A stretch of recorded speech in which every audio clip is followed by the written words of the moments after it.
Welcome back to another episode of Net Talk. I'm Alex. I'm Mitch. And we're catching you back up because we had the week off. But Yeah. we're straight back into it. Straight back into AVSL semis and finals recap. Yeah, we'll hit you with maybe we were thinking we were prepped for them to be on the same weekend again, but it was actually so good that they were split over 2 weeks. It gave us so much more extra time that we just not do didn't anything. record an episode. Yeah. But it's given us time to see the All-Star teams have been released. It's true. And actually not get our grand final day predictions wrong because we didn't get to got make them- them. No, we were got not all the semi-final. Well, I don't know about you, but I got all my semi-final predictions right. I'm pretty sure I did too because didn't we just say, well, actually someone an audience member out there said we just rode the fence the whole episode and said, you can't say this is your favourite and then say everyone else is a dark horse to win. But Well, you we can when you just love the sport and you're just helping grow teams. Well, okay. you can because then you get to say we were right. no And on matter the what. women's side, it was fair enough because Yeah. each of the semi-finals were 5-setters. And one of And- the two on the men's was a 5-setter. Yeah, and although the men's are a bit more predictable, we didn't really have dark horses on the men's side, I don't think. Well, the dark horse was Vipers and they nearly almost did. got it done. So, yeah. But it was a good day. Semi-finals, Slay. Oh, yeah, a couple of weeks ago. Go on, yeah. Got to be the in-stadium man. You The did. semi-finals. It was good. Crowd was a bit lackluster though. Crowd members out there. Yeah. It is so tough being in the audience when there's no Victorian teams. Yeah, and Like the men's Victorian game was the last semi-final. yeah, and from memory, it was miserable weather that day. Yeah, it was raining. It was it was storming, and it was just it was a long day in stadium. Did you commentate all 4 games? Yeah. Or did you do like 2 and then? No, all of them. That's all right. The play-by-play.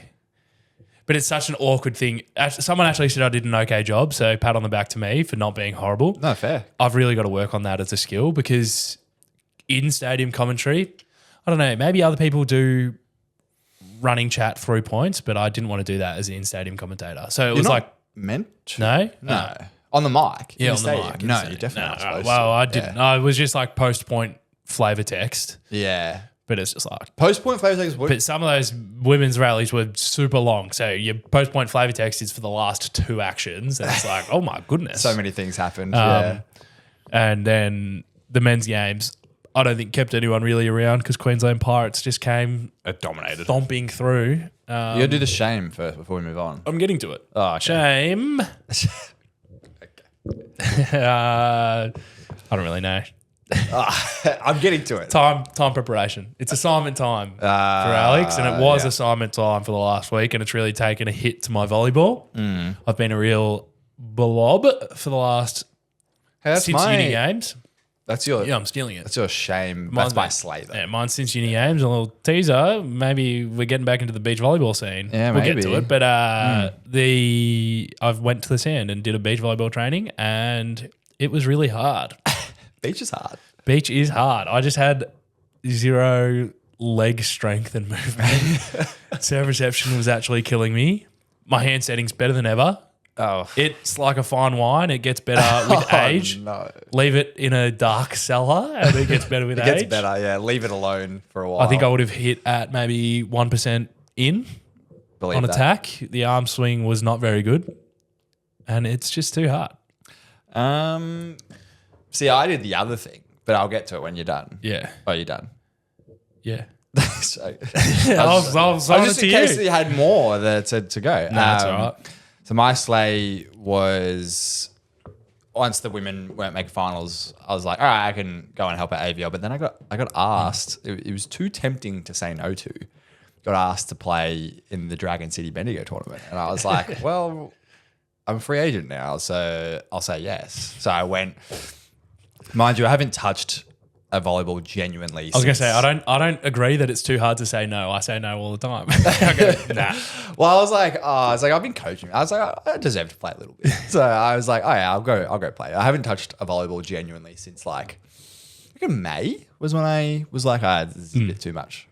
And then went all out at this tournament. Shout out to the Hickman's Warriors. That's where that's who I played for.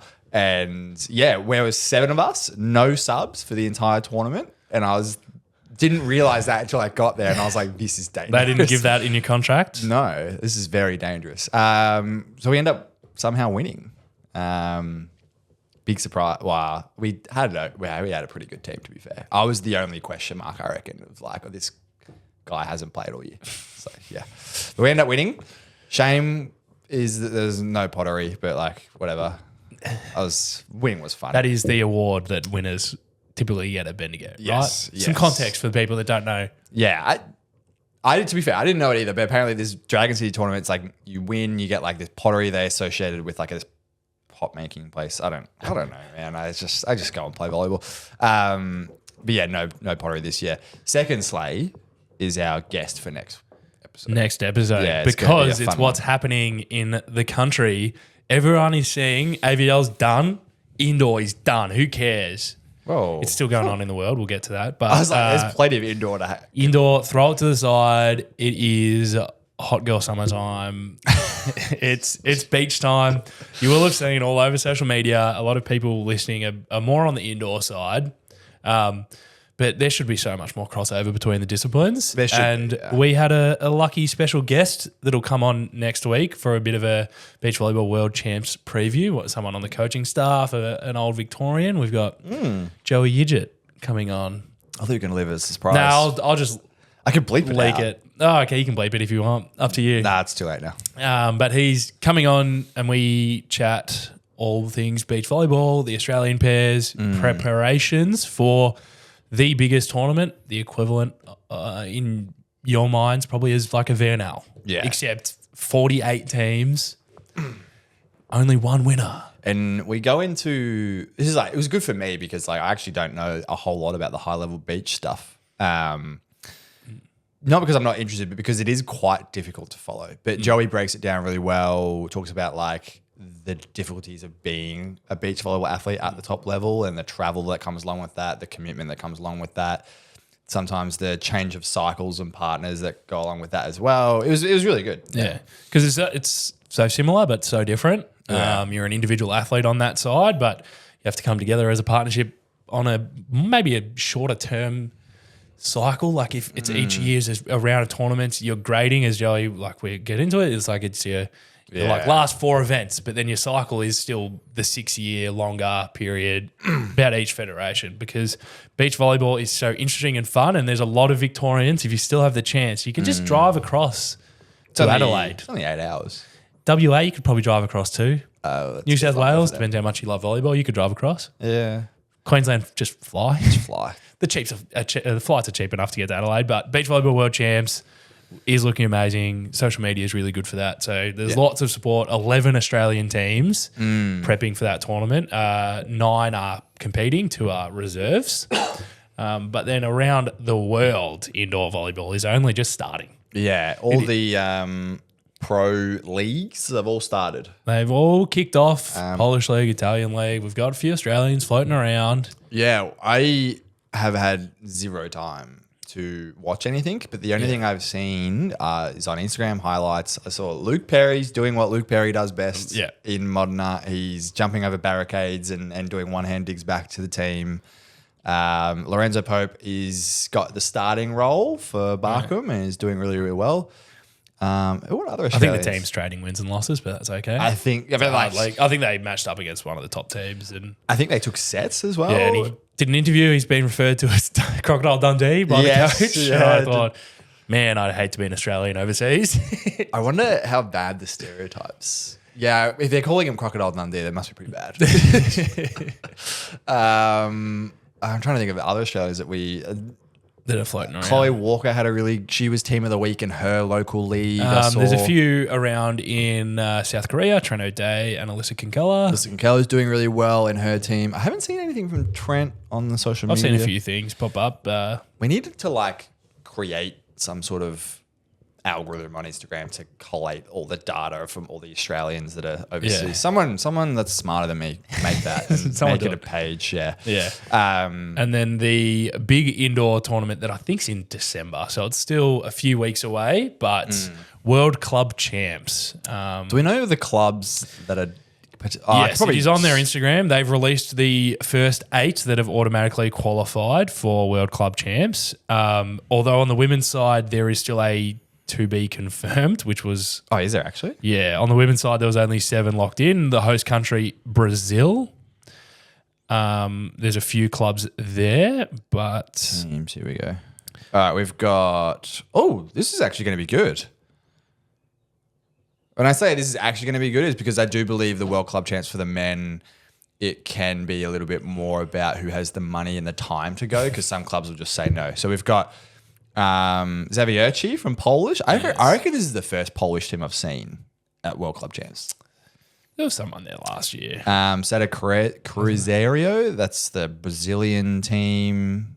Perugia's going. They've gone traditionally. Osaka Blueton is going. Al Rayyan is going. The Qatari club there. We saw them. Was that the one that Irvin Negapets played for last ABC? Year, for the Champions League. Yeah, and they had like Namir as well. They just stacked that team a bit. And a couple Brazilian teams where I haven't really ever crossed into the Brazilian league. It's pretty good. That specific team. Volley Renata is one that I've seen the name of that a few big stars have been at. Sada Caruzio and one has got Wallace and Lucas on it, I believe, or they did last season, I think. I can't see the team lists for maybe it'll leak it in the standings. No, okay. And then the women's side, it's going to just be Caneliano. Page not found. It was on their social medias. I can't find it on the website either, and I couldn't find it quickly on the social medias. But I do remember that. That's just, the other teams don't matter. Caneliano is going to win that again. There was a team that beat them recently. Yeah, they did lose in the preseason. The preseason cup. It was the one with Agonu on it. Milano, I think. Can't remember. What Instagram was it on? Because I couldn't find it on Volleyball World. That's okay. We'll find that and come it back to you at some other point. One thing that we missed is there is a under-16s ABC tournament at the moment, and we have an Australian team going, and they beat India 3-0, which was good. There's a junior girls team. I don't know if the boys and girls are the same tournament or if it's different, but I saw that on the Instagram as well. So that's good. A lot of volleyball. There is a lot of indoor volleyball going on. This guy's a liar. No, it's done in Australia. It is. As we talked about with the beach, Australia is just on a flipped calendar to the rest of the world. Yeah. Indoors done, beach starting, versus around the world, the beach volleyball international scene is kind of winding up to their big crescendo of beach world champs, and indoor is starting. Even though when you get to the professional levels, it's a year-round commitment across the board. In Australia, we are lucky enough to get some holidays, and Super League is a short season. Lucky enough or unlucky enough? Unlucky enough, maybe. I don't mind. Super League was too short this year, though. Felt shorter than ever, but it went fast, and we're catching up on a couple of weeks. We can start with the semi-finals, which were really interesting. They were quite good matches. We can start on the men's side.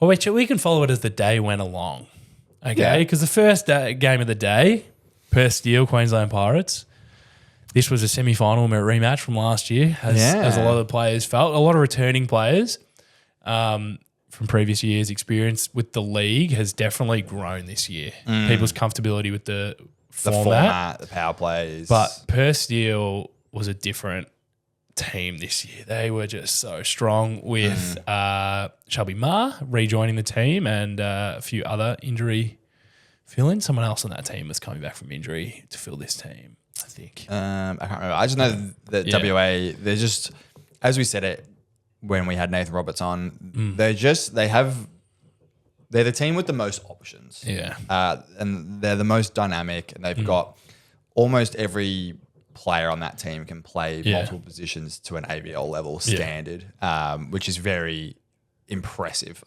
Most of these teams do have a lot of players that can do that, but when your entire starting six minus maybe your setter, and even in some cases maybe not, can play a couple of different roles really, really well, and they're all very dynamic, and it makes a difference. Yeah, and this game, as the commentator on the sidelines kept saying, you only had one line. finals weren't compulsory 5, but they just wanted to gift us with a 5-setter to open up your Saturday. 3 out of 4 semis were 5 sets. Yeah, so this was a really close game with some really good performances from the Queensland Pirates women, but they just couldn't get over the line. I think we just were watching, we were hoping that actually, I didn't really mind who won this game. I just wanted to see good volleyball, and we definitely saw that. It was a really good game. It was a long game. It was close. There were long rallies. There were big swings. It was just a good first game of the day. Yeah. Followed by a quick one. Sorry, New South Wales Phoenix players. Yeah. But Queensland Pirates really showing why they are the best team in the men's league. They just got in and... This was a bit more just like... As expected, things just fell right for these men's players on the Pirates because there was just, I would say that they didn't even really use their full capability in this semi-final because I would say 2 players finished this game on their own pretty much. Jack McIntosh on the opposite was just outstanding. And actually maybe both middles for Queensland Pirates were in really, really good form. It was just kind of absurd. Yeah. The volume that these two players get. Ben Bell was finding through the middle was pretty crazy. Steve McDonald, we had spoken about the whole year being one of the top used options, but across finals, Cam Young was absurd in this semi-final. And New South Wales Phoenix put up a good fight. They were just a bit out of system the whole time.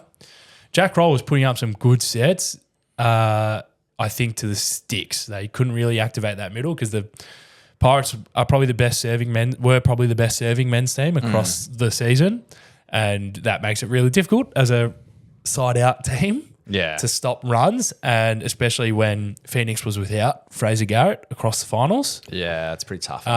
So Sasha Pisarenko stepped into the outside role with Rob Murdoch, but they just couldn't quite get it done. So it was a 3-0 win. This was a game that got pretty good energy from the crowd because there were some big hits that finished points quick. I can imagine. Yeah. Then the next game of the day was... This was a spicy one. This was a spicy one. It had a bit of the home crowd advantage. Yeah, a little bit. But the crowd petered out, as did the players. I will say some of the best volleyball I think I've seen out of the Vipers men for the first 2 sets. Yeah. I just think that the experience for WA Steel and their ability to have the confidence to withstand that and then find solutions and then reverse sweep the Vipers was pretty impressive from Perth Steel. But this was a good game. I was watching this one on KO from the pub in Bendigo. It was great. Yeah. Well, Vipers were up 2-0. Looking in really good form. James Kay slotted back into this side and walked away with like 16 kills. Or something. It was crazy. He just in the double sub, it gave Vipers a bit more versatility again at the stick, which I think they have needed across the season at opposite. And he came in and proved why he is still one of the best players. Even though like the one game he played during regular season was a bit shaky, and then it's like go away, win a couple games at international level beach, and then come back and just show us that you can do indoor too. Yeah. But I think the Steel found a little bit of rhythm through their setting options, which might have not been totally there in the following week's final. It was there in the semi-final when it mattered. And they had the versatility to swap an outside as well with Nikita Marchenkov coming on and having a stellar game. Well, he came on and hit 15 kills. Yeah, as a not starter that would have only played probably the last 3 sets. Yeah. And I think they may have had a little bit of a setting switch across this game as well. I think Tristan Watts came on and hit, and he got 11 kills. Yeah, I think he also had a bit of a setting role as well, which helped break up. I'm trying to remember because it's now a couple of weeks ago. Like, I don't think he became the full setter. I should have rewatched this game. But he did definitely break up a few of those rallies where Vipers definitely capitalised on a few of those runs in the first 2 sets, but Steel learnt over the 3rd and 4th and 5th you just have to break those once. You can go on your own serving run afterwards, and 18 points is a really low margin to get to. So they looked good across the third, fourth, and fifth to get the win and earn themselves a spot at the final. Yeah. So it's good. It was a good game. I did watch it recently. But unfortunately, Vipers just missing out on that gold potential playoff. Yeah. And then the last game of the day was another 5-setter, Adelaide Storm versus New South Wales Phoenix. I believe this was set for set. I had a game on at the same time as this game, so yeah, it was a good game to watch. Oh, okay. It was actually. I think it was set for set. It wasn't particularly point for point though. It was run for run. Yeah. Each team kind of traded serve runs. A few stellar serving performances on the Phoenix side got them back into the game in a few of those sets. I think they had almost given up on a couple sets. To be honest, it was a bit out of reach. And then a substitution serving sub comes on. All it takes is a couple aces, and you're straight back into it. It was a really good close game. It was, as we said, probably a defensive first game, seeing which team slides out or transitions better. Yeah. And it was the Storm. Yeah. Which aligns with our predictions, I think. Although it would have been good to see Annie Tang do her best to go and stop the Adelaide Storm middles. It would have been I wish I was there in person to go and watch that. Would have been good. Yeah. So that's our semi-finals. That's our semi-finals. And it was unfortunate because these teams that lost in the semi-finals don't play bronze. Put up great showings and was a good representation of what the top 4 teams of the league are. But there was no bronze medal match for teams to win. Which is really unfortunate, I think. But I think it's a financial reason because, again, you have to then travel that extra weekend and then go to Queensland then the following round. And it's probably, I do actually still think it was probably better for audiences just to see on Championship Sunday that there was just 2 games. You just watch the men's, you watch the women's finals. You just locked in for 2 games, you pick your winners. And I think it was better for an audience perspective to now that the weeks are separate, you just get to focus on it. Bronze medal match, I come from the perspective that it doesn't really matter. I hate that. Come on, it is just like the bronze. I love a bronze medal match. If you get the bronze, sorry Phoenix, you just on the men's side, you just get bronze again for Viper, or you get bronze again as New South Wales Phoenix. I love a bronze medal. What's wrong with the bronze medal, Alex? Feels good to win. Nah, you win or you lose. I feel like in a league that is unfortunately as shallow as Super League is, there's only 6 teams. Yeah. Top 4 make it to finals. That's already shallow. Yeah. Then it's win or lose from there. But it is just a shallow league, and I think it worked out this year that the 4 best teams were playing on the finals day. I do think it was very it made sense who made it and who didn't, more or less. It followed the ladder. It was the 1 and 2, which works out because every now and again you have a 4th seed slot in there. Well, last year both Pirates were 4th seeds. Yeah, they get up to the win. But it was really, really good games. I think the women's game was first. Yeah. On finals day, and it was a 5-setter. Yeah. The women's side of this league this year was so close. It was really close. It was really, really close. And I thought it was within Storm's grasp this whole game. I can tell you statistically that Rebecca Reeve and Beth Carey did their damn hardest to get their points across. Rebecca Reeve walking away with 18 points is pretty outrageous, and Beth Carey walking away with 12 points as a middle was pretty good. Although I'm looking at this list, and Elise Hislop is also on 12 points. Yeah. This was a really entertaining game. Real blow for blow, point for point at times, and then run for run at other times as well. What did you think? I think it was interesting to see each of these teams have a clear first option. Yeah. Maybe Storm have 2, but per Steele, it's been Caitlin Winkup all season long. Yeah. It's been her young superstar that's really thrived. For Storm, it's been Rebecca Reeve. Yeah. She's been the top option. And it was really good to see that both these teams got their second options through the middle. Beth Carey, one of the most experienced players in the league, and Elise Hislop, as you said. Mm-hmm. But then I think it was just Perth Steel got lifted over that line by Shelby Ma. Being able to then, because if you're comparing dead roster with dead roster, like player for player, and then Shelby Ma excelled in the final environment to will Perth Steel sort of back into this game, and then they ran away with it. It was one of those games that was decided by power plays. Yeah, I was just looking at this. Caitlin Winkup's sitting on 4 power play points. Yeah. I think it was perfect. It was perfect power play usage from both these teams. Yeah.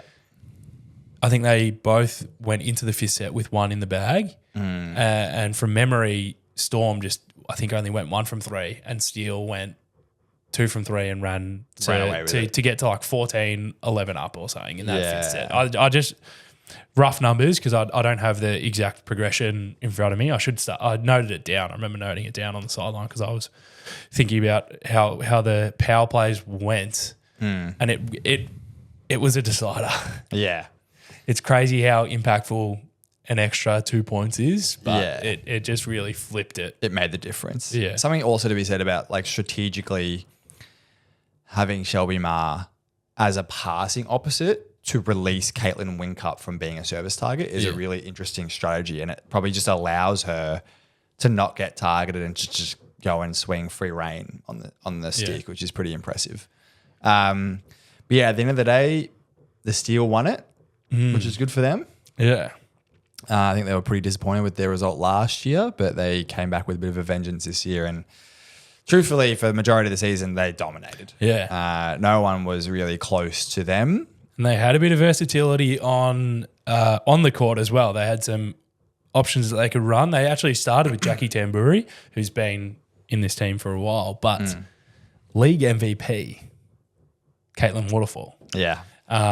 Was pretty big in this game when things weren't quite going right in the first set. They made the change and and Caitlin Waterfall took over this game and earned herself a league MVP. I think very well deserved. I think one of the biggest challenges as a setter is keeping all of your hitters engaged and sharing the ball around, not to say correctly, but in a manner that suits the team. And I think Caitlin on a number of occasions throughout the season has come on to that team and done a really good job as a really good all-round setter. So I think that was very well deserved for league MVP. And setters get overlooked pretty regularly. So I liked that was the final award for the women. Yeah, and then the men's final was a little bit more one-sided. Maybe it was the crowd and the energy of Brisbane getting behind the Queensland Pirates. They win 3-1 against Perth Steel. Perth they tried their best. They unfortunately had a little bit of a shaky middle where unfortunately Dill Wood went down with like a bit of an ankle scare and then came back on.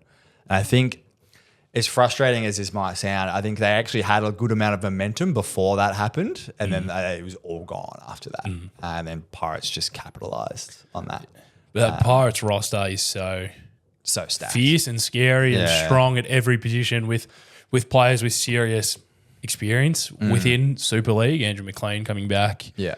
Ben Bell's been around. Like, they've got so many medals and finals experience, and then you bring in Ben Carlton, who's been playing overseas. Yeah, bring in some real talent. Steve McDonald, he's been in this team for years, and then bring on like young talent like Jack McIntosh, who's just outrageous. Yeah, who is the men's MVP and definitely deserves some credit for what he has done across the closing portion of this season. His finals performances were absurd. Yeah. He was winning that semi-final by himself, and he was winning chunks of this game by himself as well. Well, he scored an entire set off his own back. Yeah. He's walked away with 18 points in the gold medal match alone, which is pretty good. It is, I think, testament to the players that have taken over the Australian Volleyball League in years past have been outstanding opposites that can attack from the backcourt.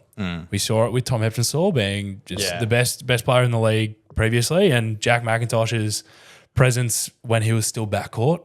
It was something to see. His threat level was crazy no matter where he was. But on the Perth Steel side, Dan Piggott was he tried his best to keep the boys in the game. He scored 15 points. I believe he was rotated around. He started on the left side and then switched to the right side after a couple of roster changes and just did really well. Jonah Pearce, not traditionally starting as a left side for the Queensland Pirates, came on and they started with that lineup and he was really good. He's a solid... He's not an addition because he's been in the team for a couple of years now, but a new young gun coming up. You can see they've got a progression plan, the Pirates men, which is cool to see. And then Steve McDonald doing what Steve McDonald does, walking away with 8 kills for a 4-set match. As 4 blocks.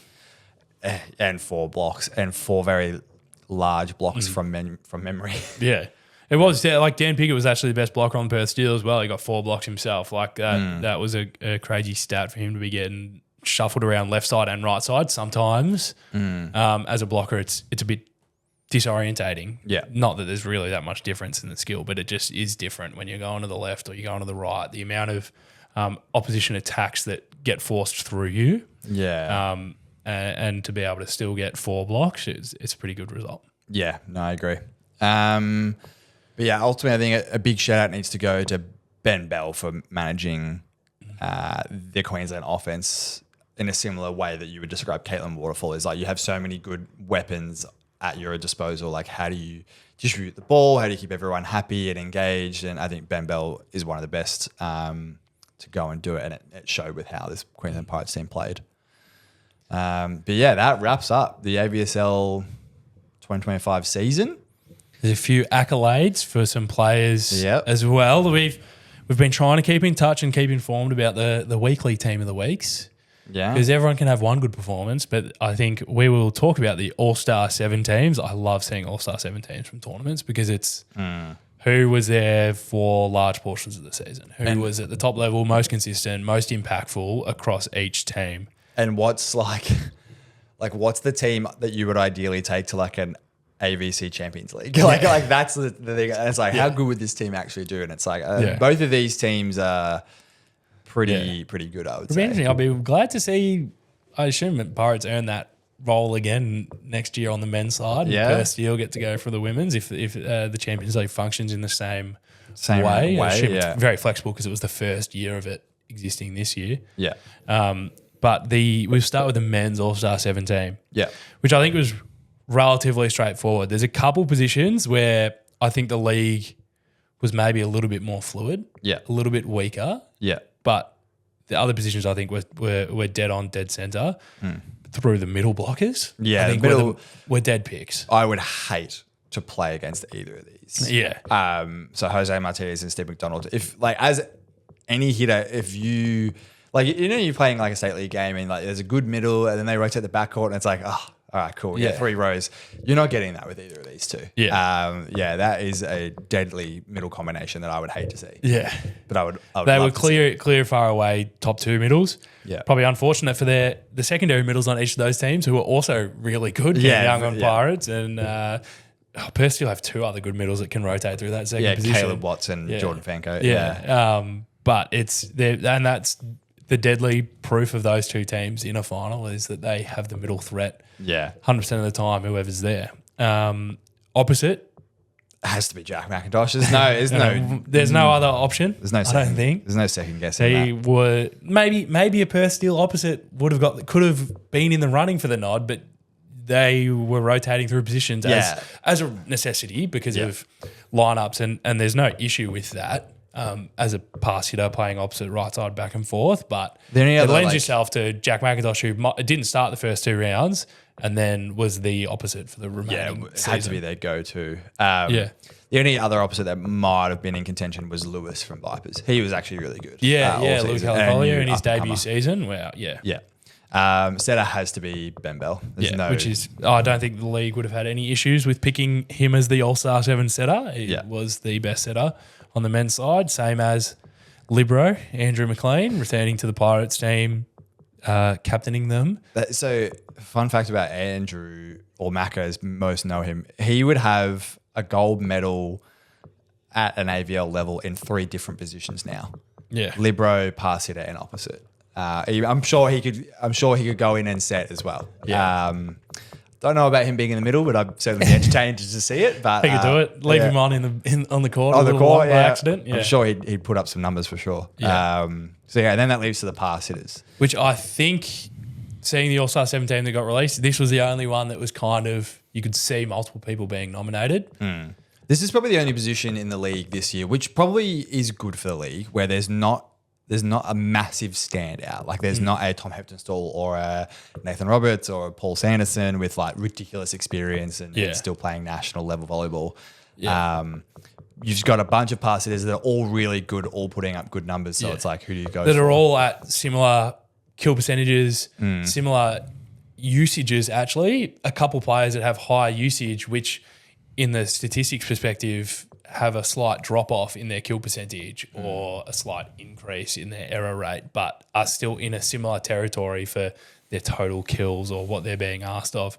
And it was definitely up for grabs. And the player that got New South Wales Phoenix to their most successful Super League season, picking up the reins of where his brother left off, I think. Yeah, a little bit. Even though he was also there last year, but they were a two-prong attack there. But Fraser Garrett had such a good season across. So unfortunately, he had to actually go play proper volleyball instead of the finals. Instead of play AVSL, but he was really, really good across the season. And then the other pass hitter, Vipers, I think, excelled in their left sides this year in who they were, and it was Lockie Bray as the final pass hitter. Yeah.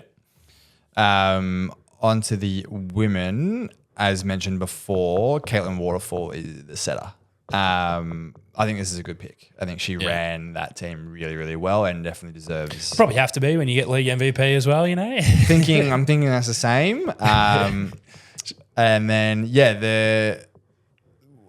another two-pronged middle attack that I would hate to see is Annie Tang and Elise Hislop.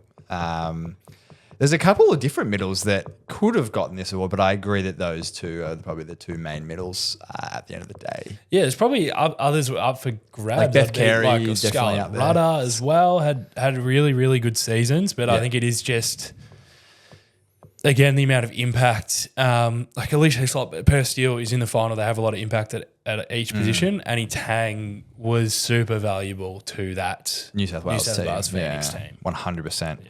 Yeah. I actually think the pass hitting game for the women's was really tight as well, but I think Caitlin Wincup and Rebecca Reaver definitely the two main pass hitters. Like for them to both be in the final and to both put up the numbers that they did consistently week in, week out means that they are definitely the two that you would want on this team. I think that's a pretty scary All-Star 7 team. And then if you add in Emma Burton as opposite. Yeah, Emma Burton to the opposite, I think was a standout opposite across the women's side, had a really, really solid season and was probably the most consistent top performer for the Queensland Pirates because there was a few rounds like Queensland Pirates on the women's side didn't get as many clean wins as they've got. I mean, they got fourth place into finals last year and then stormed through finals. Yeah. This year, they showed that form irregularly through the season, but Emma Burton was always at the top echelon for them. And then the final all-star position, libero, Chloe Jarvis, was tremendous. Yeah. She really proved that Adelaide Storm deserved to be there through their transition offense. And she was the one keeping them in their transition offense regularly, I think. Yeah, I think their serve reception, their defensive positioning across finals.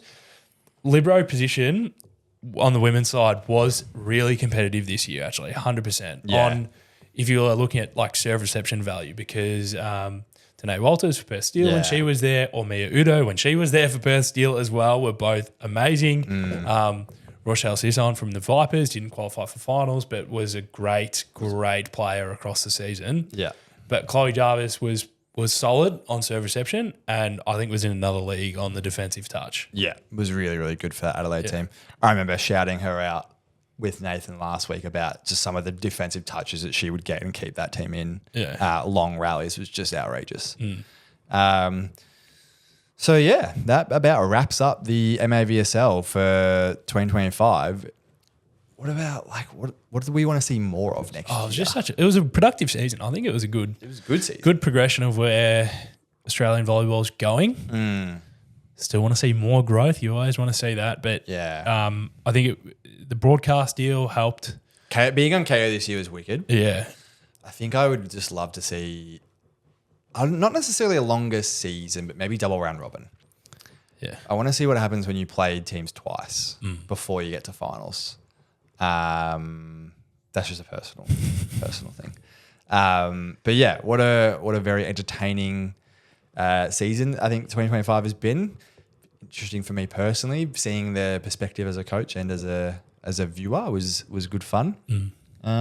Yeah, what are you? Yeah, thanks to everyone listening for joining us. Yeah. Across the year as we try to keep up to date with everything and keep you informed on performances around the country, because the broadcasting did help. There was a few people that still wanted to keep up with KO but might not have had the subscription, but got to see the highlights when they came out and see the results, and the social media posts from each state were better. They really started to highlight individual athletes, which as a sport is a direction where you need to go. Yeah. To be more competitive with other sports. My favorite thing from the season was all of the players doing the Mahindra sponsored videos. Some of their creativity was pretty good. I liked it. It was good. Well, thanks for joining us on today's episode. We hope you enjoy our beach episode coming up later this week. Next week. Tune in. It might come out a couple of days earlier because we've got to get it out in time for everyone that will be tuning into the Beach Volleyball World Championships, which will be on VBTV, which everyone's got the subscription for, because we're all watching international volleyball as well, which is kicking off all those seasons, trying to watch, stay in tune. Absolutely. Yeah, but Beach Volleyball World Champs, I'm excited. Definitely watch it. Or try and get to Adelaide if you can. If you got a car, just drive. It's not that far. It's a good road trip, I promise. I've done it a few times. As we start to wind down for the year as well, due to my absences. Your holiday. Yeah. Tune in for next week's episode. It may be our last for the year. We'll figure it out. Okay.